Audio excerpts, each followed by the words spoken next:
Gênesis capítulo 41, a partir do verso 37, a palavra do Senhor descreve o que houve com José depois de encarcerado, acusado injustamente, depois de lançado no poço por seus irmãos por ciúmes, depois de ser esquecido, pelos seus companheiros de cela. No momento certo, Deus convoca José. E Faraó relata a ele o seu sonho, como a gente já conhece a história, dando a ele a estratégia daquilo que teria que ser feito.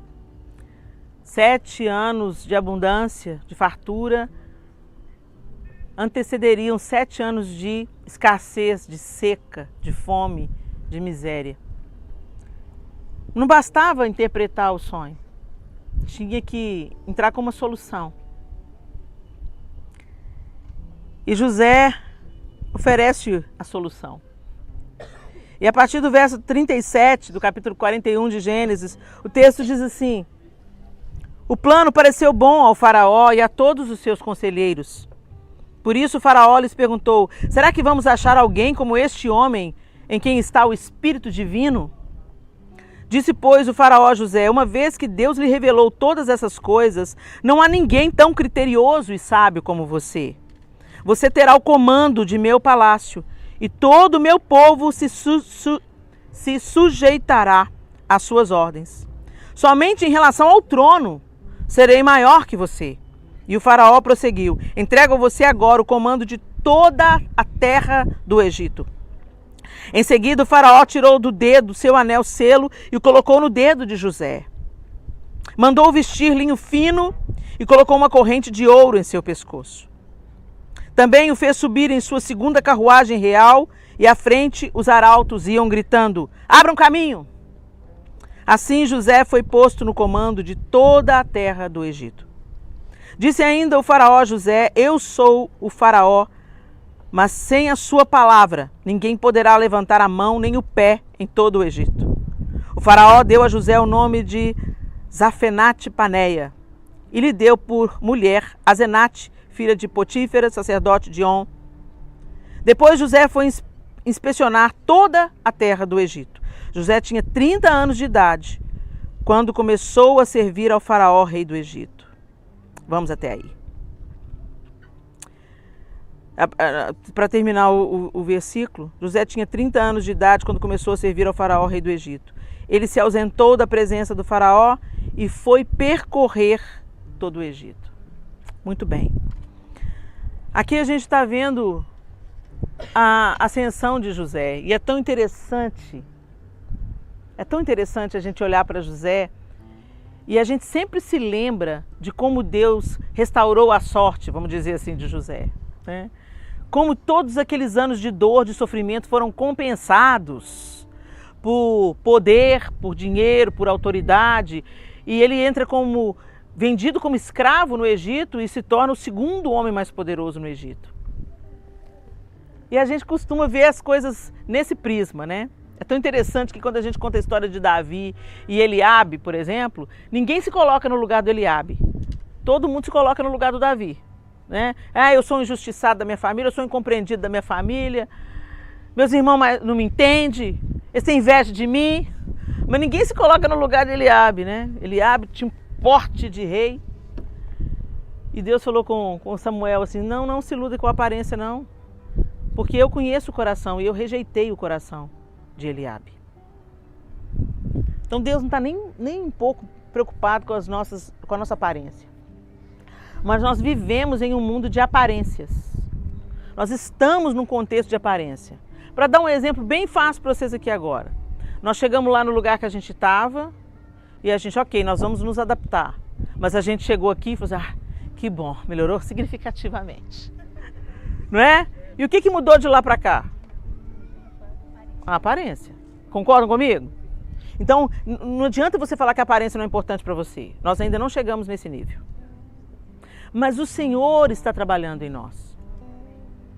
E o que eu quero chamar a atenção de vocês aqui do capítulo 41, você vai vendo, então, até aqui você já sabe a história de José. Eu não vou repetir para vocês, você já sabe. Tem alguém aqui que não sabe a história de José? Todo mundo já sabe, né? No resumo, os irmãos tinham inveja dele, ciúmes, porque o pai amava mais a ele do que os outros irmãos, preferia a ele do que os outros irmãos, repetindo o erro, inclusive que ele tinha vivido no próprio lombo, porque os pais dele também faziam diferenciação entre ele e o irmão. Ele passou por esse sofrimento, mas ele repetiu o mesmo erro, né? E a gente tem que pedir ao Senhor para a gente não repetir os mesmos erros que nos feriram. Aquilo que nos feriu não pode se repetido na vida do outro. A maneira como fomos feridos por nossos pais não pode se tornar a maneira como ferimos os nossos filhos, por exemplo. Mas Jacó repete a dose e ele prefere os filhos de Raquel, né?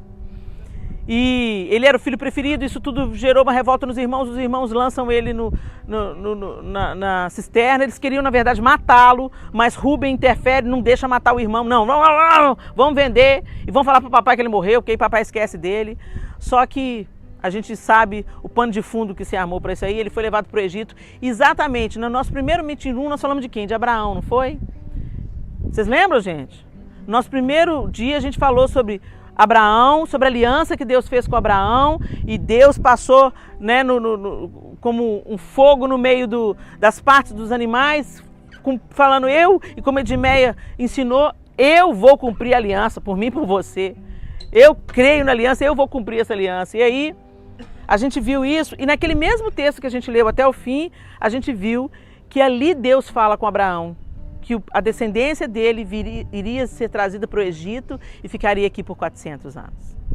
Né? O povo de Israel, quando vem para cá, os filhos de Jacó, quando vêm para cá, eles não vêm como escravos, como José veio. Eles vêm já como o povo do governador, a família do governador, a família do poderoso. Então, por isso que eles foram para a terra de Gósen. E o Samuel estava me falando que aqui, vamos dizer, é o segundo Gósen, né?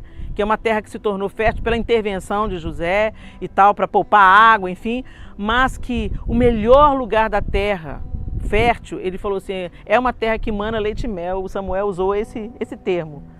A terra que o povo de José foi morar é uma terra poderosa no Egito, uma terra fértil no Egito, é uma terra que mana leite e mel dentro do Egito. Mas depois eles foram escravizados, porque se multiplicavam.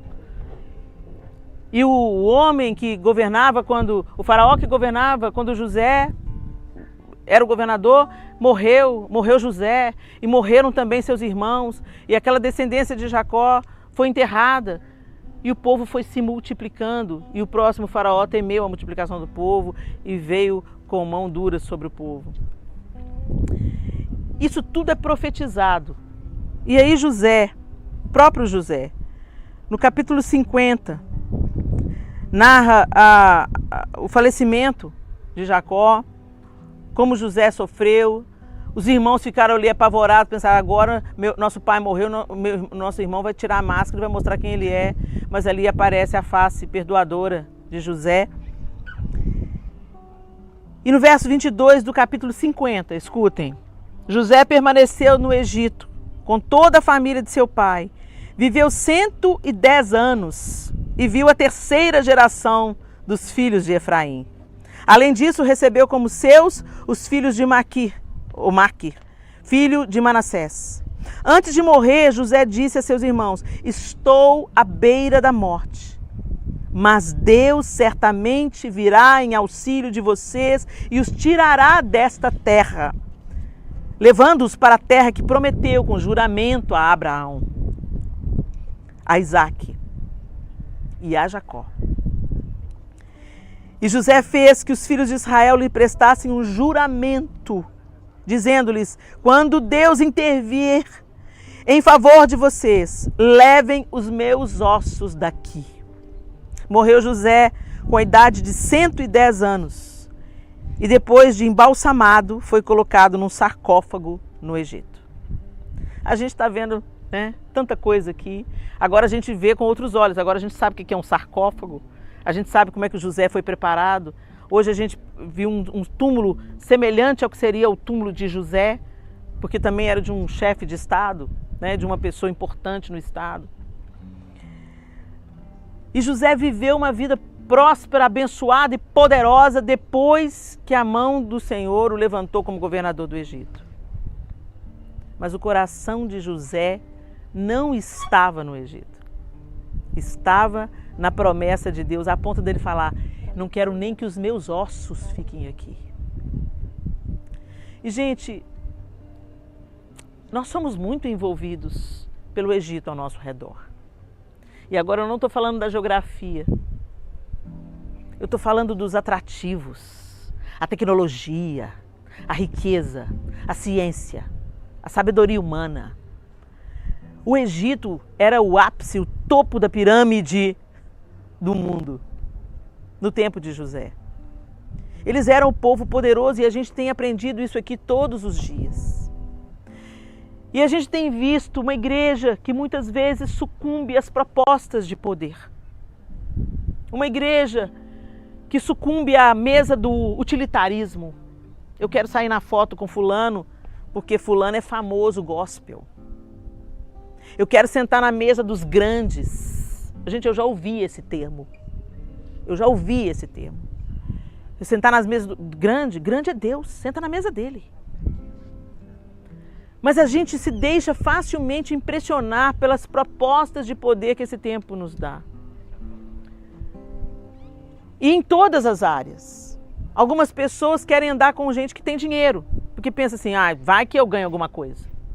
Vai que me dá um presente. Vai que me paga uma viagem para Israel. Tem outros que pensam assim: não preciso de dinheiro não. Dinheiro eu tenho o suficiente para mim. Mas eu quero andar com quem tem influência. Quem tem influência, porque, sabe como? Você anda com boa gente, pode ser que no momento você precise. Então eu quero ter um amigo médico, um amigo advogado, um amigo juiz, né? Dá que você precisa, um amigo delegado, dá que você precisa. Então tem gente que busca esses relacionamentos utilitaristas porque dá que você precisa. Tem pessoas que, não, eu quero concorrer a um cargo. Eu quero ser deputado federal, quero ser deputado estadual, porque eu quero pleitear as cargas do meu povo. Não, gente. Um político não deveria pleitear as causas do seu povo. Um político deveria pleitear pelo estabelecimento da justiça para todos. Mesmo aqueles que ainda não conhecem o Senhor. Os políticos eram para fazer diferença. E não para beneficiar aos seus próprios interesses. Mesmo que sejam até interesses legítimos, gente. Eu tive o desprazer de ouvir um candidato a político, a prefeito de Belo Horizonte, me confessar que eles estavam buscando apoio, né, de deputados da bancada cristã. Olha, nós temos um projeto de governo para Belo Horizonte, nós queremos barrar mesmo algumas coisas que estão acontecendo na cidade que são prejuízo para a cidade, injustiça para a cidade, prejuízo para as crianças, as ideologias que são impostas. Você é cristão, eu preciso do seu apoio. Não, mas eu tenho que apoiar o atual prefeito para a reeleição. Sabe por quê? Porque ele deu um lote para a minha igreja. Olha que tristeza, é o toma lá da cá. Não mudou nada. A serpente continua fazendo propostas de poder. E a gente está aqui citando casos em grande esfera, gente, mas isso acontece com a gente na nossa vida ordinária, na nossa vida comum. O que nós estamos negociando? A que nós estamos nos apegando nessa terra? Quando a coisa não vai do jeito que a gente gosta, a gente logo se incomoda. Agora imagina Jesus morando na perfeição.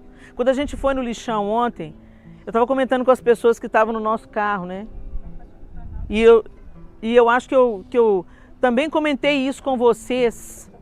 Eu acho que também eu comentei isso com vocês lá na hora da nossa adoração coletiva, conjunta. Que Jesus se esvaziou. Ele se esvaziou. Ele abriu mão de toda a sua glória, de toda a sua majestade. E você imagina, hoje eu estava ouvindo o Samuel falar que as pirâmides eram coloridas. Que aquele revestimento que tem só no topo de uma era do alto a baixo e que cada face de Quéops era de uma pedra preciosa, revestida de pedra preciosa colorida. E o topo dela era 9 metros de ouro. Gente, você pensa na majestade de um negócio desse? Pois é, mas nem olhos viram, nem ouvidos ouviram, nem jamais penetrou no coração do humano o que Deus tem preparado para nós. Então você imagina do que Jesus abriu mão. A gente nunca, igual a gente canta, eu nunca saberei o preço dos meus pecados na cruz. A gente não tem ideia do que Jesus abriu mão. E ele se esvaziou e durante 30 anos ele andou humildemente. José é uma tipificação de Cristo. Não é à toa que a informação de que ele tinha 30 anos quando assumiu o governo do Egito, está aqui só para encher página não, gente. O Antigo Testamento ele vai apontando. José é uma tipificação de Cristo, Josué é uma tipificação de Cristo. Não tem nem a coincidência do nome não, gente. Tudo faz parte de um plano perfeito de salvação da humanidade. E José é essa tipificação de Cristo. E você vê que José é diferente de Cristo, ele foi moído, quer dizer, diferente de Cristo não, ele foi moído como Cristo, humilhado como Cristo, rejeitado como Cristo, e depois ele recebeu o poder. A Bíblia diz que Jesus, foi porque ele se esvaziou, que ele recebeu um nome que é sobre todo nome. Foi porque, por isso Deus o exaltou soberanamente e lhe deu o nome que é sobre todo nome, diante do qual todo joelho se dobrará e toda língua confessará que Jesus Cristo é o Senhor. Mas a gente não quer saber desse negócio de ser moído. A gente fala que é cristão, mas a gente não quer saber de negar a nós mesmos. Quantos aqui estão com a gente nessa caravana e nunca foram a Israel? Deixa eu saber. Levanta alto para eu ver. Nós temos um número expressivo de pessoas aqui. E quem já foi? Vocês sentem a diferença? Sim. É uma diferença gritante. É uma cultura muito similar, né? Uma geografia muito similar, que a gente não está tão longe assim. Então, muitas... A atmosfera é diferente. E como eu compartilhei com vocês, quando a Naíma falou assim, vão para o Egito e Jordânia, a minha primeira reação foi não. E entre as respostas da Edmeia e as conversas e orações com o João, com a Naíma, a palavra de Deus foi para mim, você vai fazer a sua vontade ou a minha? Você vai querer o que você prefere ou o que eu prefiro? Negue-se a si mesmo, tome a sua cruz e siga-me. Continua sendo o convite de Jesus. Agora, algo muito interessante em José é que ele disse sim ao convite de Faraó. E ele se tornou excelente em tudo o que fez. Nós somos cidadãos meia boca. Médicos meia boca, dentistas meia boca. E não é porque a gente, por causa de nome, capacidade, inteligência, José era um homem diferenciado, a gente viu, né? Você já pensou, gente, desviar o Nilo para fazer esse reservatório de água aqui para não faltar água durante 7 anos? É um cabeção, cara. É um cabeção. Agora a fonte não é José, a fonte é o Criador de todas as coisas. Nós temos acesso a Deus, mas nós não pedimos a Deus o que interessa a Deus. Nós pedimos a Deus o que interessa a nós. A gente vê pessoas envolvidas, por exemplo, em projetos de ó Deus, me dá uma casa nova, ó Deus, me dá um carro novo, ó Deus, me dá uma promoção no emprego. Gente, não estou dizendo que tem nada de errado nisso não, Deus é nosso Pai, e a gente pede a Ele o que a gente quer pedir, e Ele vai dar o que Ele quer dar. Mas o fato é que a gente não pede, por exemplo, para ter mais autoridade espiritual. A gente não pede, por exemplo, para ter mais conhecimento no padrão divino. Às vezes a gente se entope de teologia que só nos envaidece e nos ensoberbece. O conhecimento sem Deus é loucura. Você pode saber a Bíblia de capa a capa e falar tudo de acordo com a palavra de Deus e ter o coração cheio de orgulho e vaidade. Quando você olha para o modelo de Jesus, ele não se misturava com os fariseus. Ele só ia nos fariseus para dar na lata deles. Mas a gente busca o que a gente busca para quê? Será que a gente está mais apegado ao que a gente pode conquistar na terra, ou a gente está apegado ao Senhor e ao legado que a gente pode deixar? E legado, gente, não é o que a gente deixa para as pessoas. Legado é o que a gente deixa nas pessoas. Legado é aquilo que você vai deixar dentro dos seus filhos, dentro dos seus amigos, dentro daquelas pessoas que escutaram a sua canção, aquelas pessoas que foram atendidas no seu consultório, aquelas pessoas que choraram com você e você deu uma palavra de esperança. Isso é legado. A gente está muito preocupado com a herança. E a gente está aqui de passagem. Ou a gente está ligado naquilo que a gente perdeu lá nas cebolas e nos pepinos. Ou a gente chega diante de Canaã e fala assim, não, mas é muita coisa. Tem muito gigante na terra. Isso não é para mim, não. Nós precisamos de cristãos que não sejam apegados à terra, às coisas da terra, mas que sejam resposta para a terra. Que sejam os melhores médicos, os melhores políticos, os melhores pastores, conselheiros, advogados, as melhores faxineiras, as melhores diaristas, aquelas melhores donas de casa, as melhores mães. Não porque nós somos bons em nós mesmos, mas porque estamos conectados à fonte. E se Ele é a fonte, alguma coisa Ele fala, quem beber da água que eu lhe der, eu serei nele uma fonte a jorrar para a vida eterna. Ele está dizendo que a vida nele está em você. E quando a vida dele está em você, essa vida abundante, borbulhante, ela transborda. Ela não fica como água parada nos nossos sonhos e projetos particulares de poder para deixar uma herança. Ela jorra para a vida eterna, transborda sobre os outros, apresenta soluções, acolhe, aconselha, reconcilia, abençoa, caminha junto, cura. Liberta, serve, transforma e deixa um legado. José não era do Egito, mas ele deixou o melhor dele nessa terra. Quantos anos depois nós estamos ouvindo Samuel nos falar sobre José? Ele deixou um legado. Não é sobre as coisas que ele fez apenas, mas a excelência de José ficou plantado dentro das pessoas. Não se contente com a mediocridade. Não, mediocridade parece uma coisa diminutiva, mas não é diminutivo, não, é na média. Não se contente com viver na média. Vai, gente, vai para o sobrenatural, deixa Deus te levar para lá.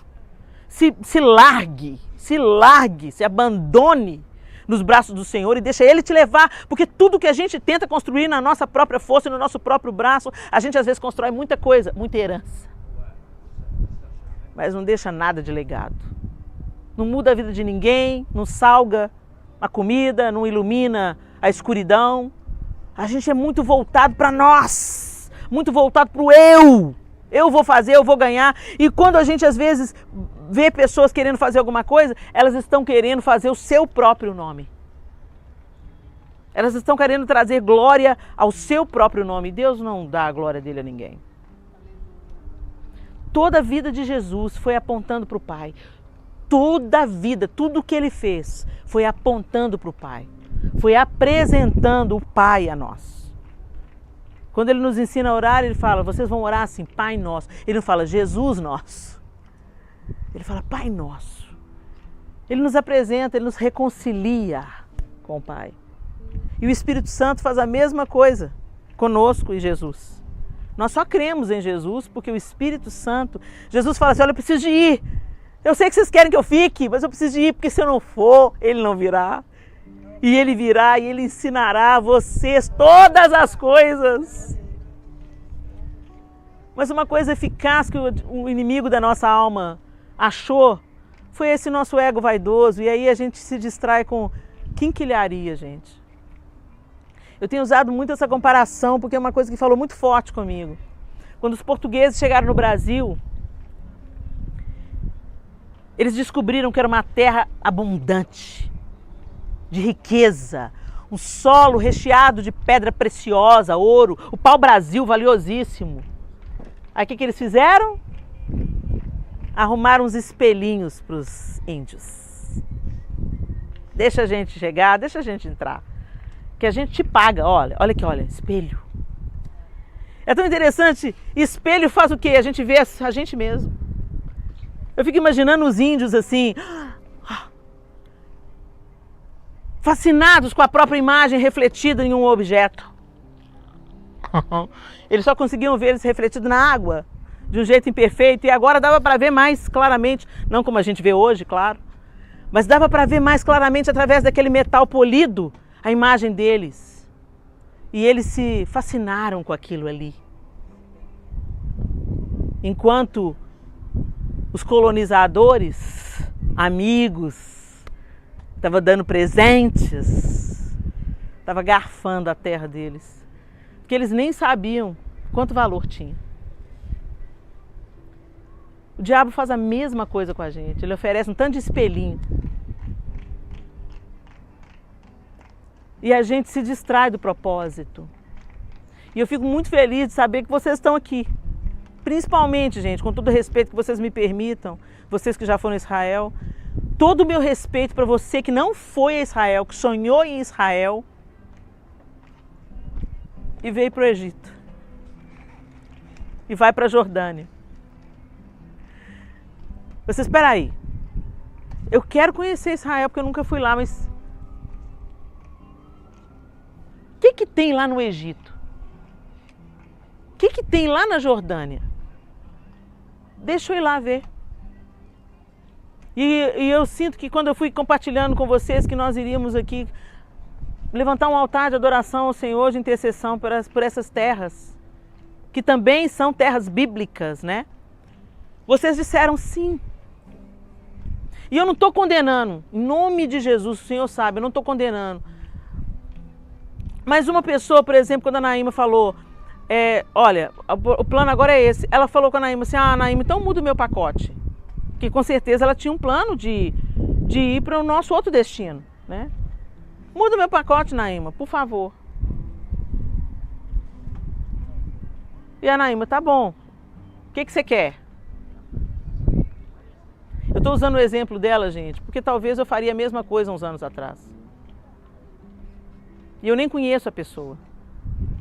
E só Deus pode julgar o coração dela. Então, muito temor. É com muito temor que eu compartilho isso com você. Ela falou para a Naíma assim, ela quer viajar, deve estar estressada, como todo mundo ficou na pandemia, amarrado dentro de casa, né? Muda o meu pacote. Eu quero ir para a Disney. E a Naíma falou assim, e aí, Helena, o que eu faço? Manda ela para a Disney. Porque você não leva uma criança para a guerra. Todos nós aqui estamos em crescimento. Uns já estão adolescentes na fé, outros já são maduros, né? Outros ainda estão saindo da infância, da terceira infância, estão naquela fase intermediária, né? Os juniores, né? A puberdade, a adolescência vem ali, mas ainda não é adolescente, mas também não é criança mais. Cada um aqui está numa etapa. E Deus não vai levar crianças para a guerra. E Jesus não vem buscar uma noiva imatura. E Ele está nos chamando para o amadurecimento. Para nos posicionarmos como noiva. Deixarmos as bonecas. E nos prepararmos para as bodas. Então você melhor assim. Melhor ela não ir. Ainda não é a vez dela. Vai chegar a vez dela. Ainda não é. E que bom que ela teve esse discernimento de falar, não, eu quero isso. Mas na vida, gente, tem uma hora que a gente vai ter que sair da Disney. A Disney é boa, quem já foi lá sabe, dá vontade de você voltar lá 1000 vezes. Mas ela não vai produzir amadurecimento, vida, empatia. Sabe, gente? Tem algumas coisas que a gente tem na vida que só nos estragam, essa que é a verdade. Só nos distraem. E nós estamos vivendo os dias finais, gente. Eu não sei se eu vou ver, mas eu tenho uma plena convicção de que acho que os meus filhos verão Jesus voltando. Muito provavelmente, porque a gente está vivendo um tempo de cumprimento de profecias. Será que somos como José? Que Deus está nos concedendo bênçãos, oportunidades. O simples fato da gente estar aqui é uma oportunidade tão maravilhosa. Quantos líderes de Estado não tiveram essa condição de vir ao Egito, por causa até das impossibilidades de navio, né? Dom Pedro II veio aqui 2 vezes, eu achei o cara um valente. Porque você pegar um navio e passar mais de mês dentro do navio, né? Muita gente não teve oportunidade de ter esse privilégio que a gente está tendo, de conhecer a cultura egípcia, de saber o que é um sarcófago, de ver uma múmia, né? De ver aquelas obras das pirâmides e pensar, meu Deus, imagina isso, como era quando foi construído, que majestade, que poderio, que beleza. Mas a gente não pode se distrair com isso.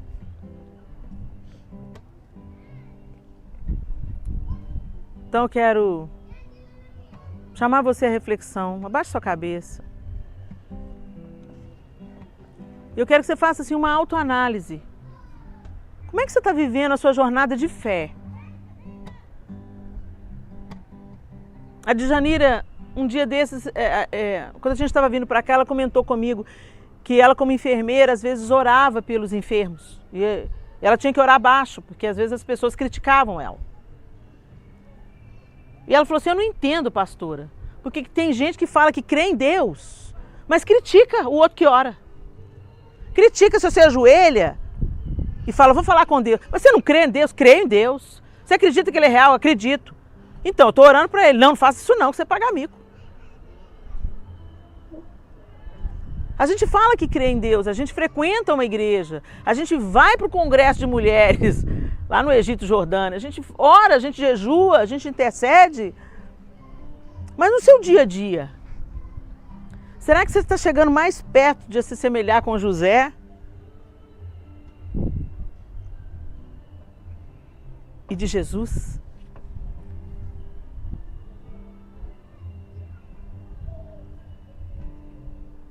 José deixou o melhor dele nessa terra. Ele não se deu por metade. Jesus, igualmente, deixou o melhor dele nessa terra. E ele não se deu por metade. Mas José falou, leve os meus ossos daqui.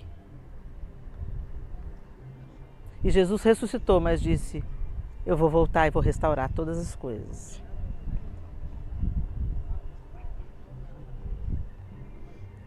Será que a gente tem dado o nosso melhor naquilo que Deus nos confiou? Ou você é um funcionário que engana, que usurpa, que superfatura?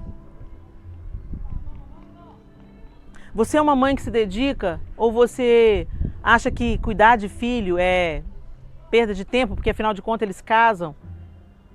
Crescem, casam, e você tem que construir uma carreira? Será que você tem sido um marido parecido com Jesus, que entregou a própria vida pela noiva? Ou você só pensa nos seus interesses sexuais e ama sua esposa enquanto ela é jovem e bela?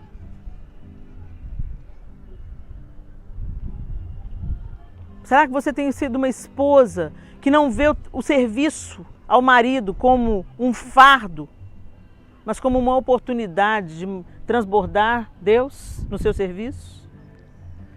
Tudo quanto fizerdes, fazei-o como para o Senhor. Será que nós estamos fazendo como para o Senhor? Ô, gente, eu não preciso de ter conhecido José pessoalmente. A fama dele que reverbera nessa terra até hoje mostra que ele fez todas as coisas nessa terra como para o Senhor.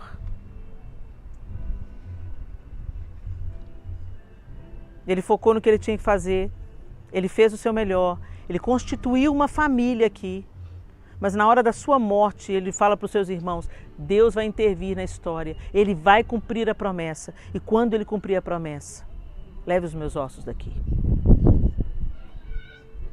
Ele estava sendo uma bênção aqui, mas ele não se apegou aos títulos, ao dinheiro, a nada que o poderio de Faraó podia conceder a ele.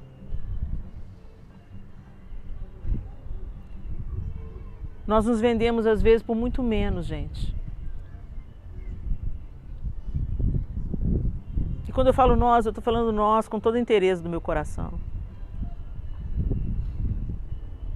Nós às vezes negociamos princípios fundamentais da nossa fé para parecer mais legal, para ser politicamente correto nas redes sociais. A gente nega Jesus sem precisar de muito esforço.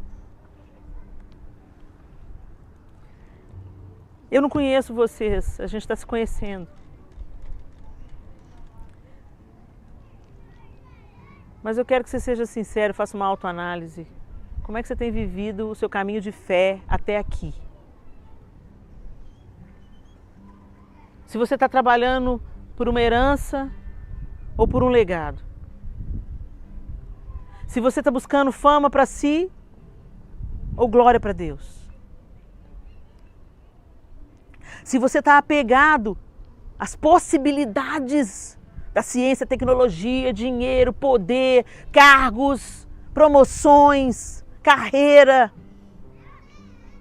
mesas utilitaristas. Ou se você tem buscado genuinamente, Senhor, o que o Senhor quer que eu faça? Com aquilo que o Senhor me entregou hoje, o que é para eu fazer? Com o talento que o Senhor me deu, é para fazer o que com isso? Com o dinheiro que você me deu, é para fazer o que com isso? Com o tempo que o Senhor me deu, é para fazer o que com isso? Com os filhos que o Senhor me deu, é para fazer o que com eles? Com o marido que o Senhor me deu, como o Senhor quer que eu haja com ele? Com a esposa que o Senhor me concedeu, como eu devo tratar dessa esposa, Senhor? Eu ainda tenho meus pais. Como que o seu nome pode ser glorificado na maneira que eu trato os meus pais? Busquemos a glória de Deus. Busquemos a glória de Deus. O Deus de José foi conhecido nessa terra. Através do seu serviço, da excelência em tudo que ele fazia, do comprometimento dele, da obediência dele. Que seja assim com a gente também. Que seja assim com cada um de nós. Shukra. Oh Deus. Oh Deus. Perdoa-nos, Senhor. Porque muitas vezes nós somos levados pelos nossos próprios interesses. E não te perguntamos como o seu nome pode ser exaltado através da nossa vida. Como o seu nome pode ser glorificado. E nós nos apegamos demasiadamente às coisinhas passageiras desse mundo. Dessa breve passagem. E muitas vezes desprezamos os tesouros escondidos em Ti, Senhor. Como os nossos ancestrais brasileiros, Senhor, nós trocamos ouro por espelho. É verdade. E nós te pedimos, Senhor, nos perdoa. Nos perdoa, Senhor. E glorifica o Teu nome através da Tua noiva nessa terra, Senhor. Que sejamos purificadas, Deus. Santifica-nos, Senhor. E cumpra em nós o Teu querer, os Teus propósitos sejam cumpridos em nós. Tantas vezes o nosso ego se impõe. O orgulho toma o nosso coração, o desejo, a busca pela aparência. Aparência de que somos crentes, aparência de que somos santos, aparência de que somos bem-sucedidos no casamento, nos relacionamentos com filhos, com amigos, com pais. A aparência, Senhor, nós não queremos aparência, Senhor, nós queremos ser, Senhor, queremos essência, essência. É verdade. Leva-nos de volta, Senhor, a essência, a essência. Ajuda-nos, Pai, pela tua graça, tem misericórdia de nós. E ajuda-nos. Que o nosso coração seja desnudado na tua presença. E que aquilo que está oculto, escondido até aos nossos próprios olhos, Senhor, as nossas percepções às vezes ficam embaçadas. A gente enxerga o pecado do outro, mas não enxerga o nosso. Tira as cascas, Senhor, do nosso coração e nos mostra o nosso estado e gera em nós arrependimento genuíno, porque arrependimento não é choro, arrependimento é mudança de comportamento, mudança de atitude, mudança de direção. Gera em nós essa mudança que vai produzir fruto, Senhor, que vai anunciar a tua verdade, que liberta, que transforma, que cura. Que sejamos e vivamos aquilo que o Senhor tem para nós. Amém. Em nome de Jesus.